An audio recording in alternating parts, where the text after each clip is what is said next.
And of course, he is expected to also announce a new cabinet lineup.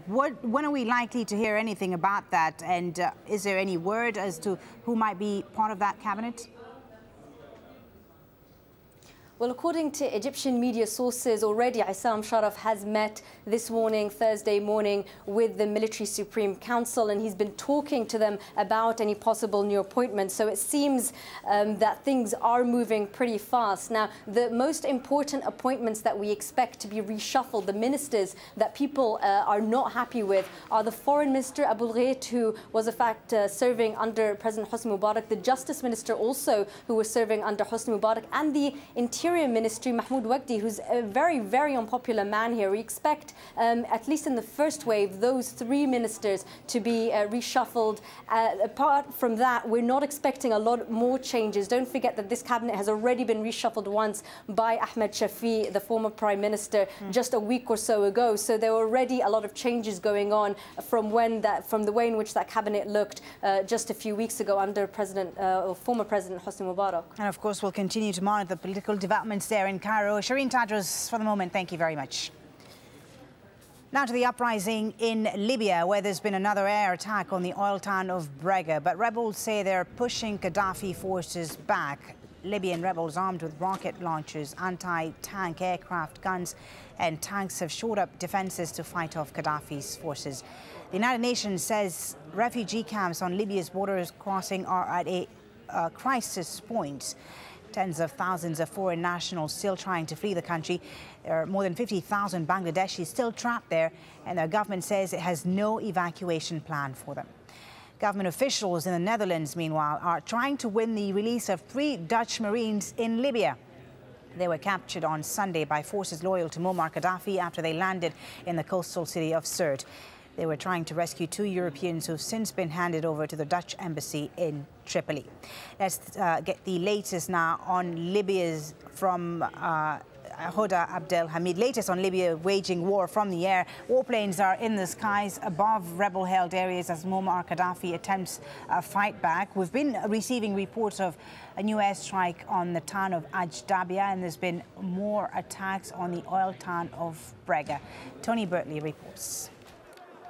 It was a call to arms that was answered by thousands. From the towns and the desert, opposition fighters gathered in AlJazeera to repel an attack by forces loyal to Gaddafi. Their weapons range from the powerful tanks and anti-aircraft batteries to those more at home in a museum.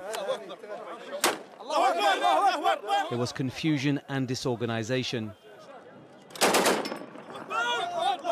Shells were fired out. Complaints returned as residents ahead explained they were coming under fire from their own side. What about the capability? I mean, you've got a lot of men here and you've got a lot of weapons. Can the men use the weapons? God willing, they will learn to use the weapons effectively.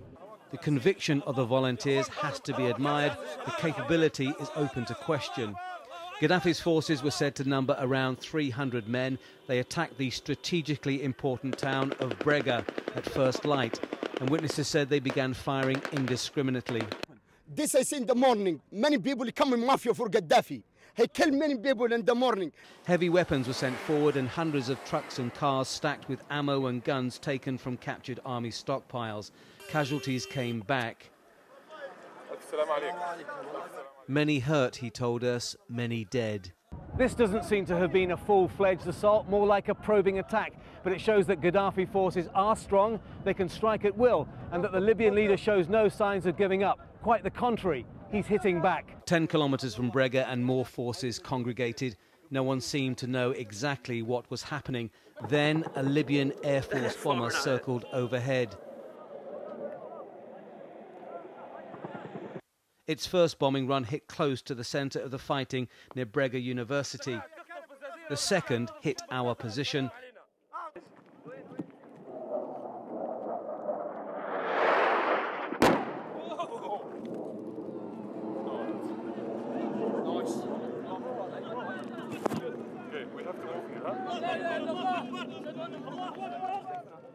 Landing 70 meters away. Miraculously, no one was hurt. Then Gaddafi's fighters fled. We suddenly saw some Toyota cars with anti-aircraft batteries. They started firing mortar rounds. The shells fell near us. They left behind spent mortar, shell and machine gun casings and 10 dead civilians.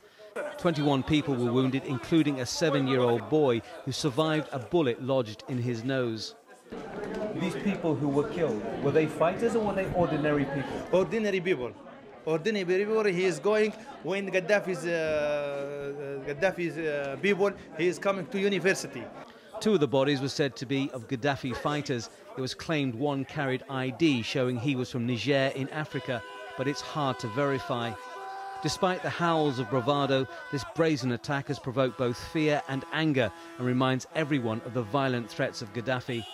On Wednesday, we witnessed why the opposition is desperate for a no-fly zone and why it may not have the military capability to liberate all of Libya by force just yet. But this conflict seems far from over, and the question is how many more Libyans are going to die before it is. Tony Bertley, AlJazeera, Brega, Eastern Libya. Let's speak now to AlJazeera's Hoda Abdelhamid, who joins us live from the eastern city of Benghazi. Hoda, I'm seeing there a gathering behind you. What's been happening there? Well, this is now a prayer for a person, an opposition person who actually died yesterday in the fight in Brega. He was brought here to the hospital in Benghazi wounded, and then he died overnight. So there was a funeral procession just a few minutes back, and now people are praying on his soul. Obviously, his procession was also met with, was accompanied, I would say, with slogans of defiance, shots being gunshots in the air, people just giving the message that it's for these victims that they will continue their fight. And we are hearing of fresh attacks, in fact, in Brega right now. So it seems that the anti-government forces haven't really won that battle for Brega yet. I think nobody has won that battle yet. You do hear about sort of ebbs and flows of the opposition taking over and then government forces taking over. We are hearing, as you said, news of new clashes between the two sides. We're also hearing about news of army, the deserted army actually making its way to Brega, accompanied by several hundred volunteers. It seems very much that Brega and the surroundings is becoming this new front line between the two sides. Obviously, also Brega being an oil-rich place, certainly it is in the Gaddafi loyalist advantage to try to get hold of that area, especially since the opposition has been saying all along that now it controls all the oil fields, and it says that it will honor all the international contracts made by the Libyan government if those are legal. And I think the Libyan government wants to get their hands back on that. And how well organized, in fact, is the opposition in keeping this territory that they've acquired? And how well organized, in fact, who are they as they try to deal with the international community? Well, I think the opposition is not very organized. It's trying to organize itself at the moment.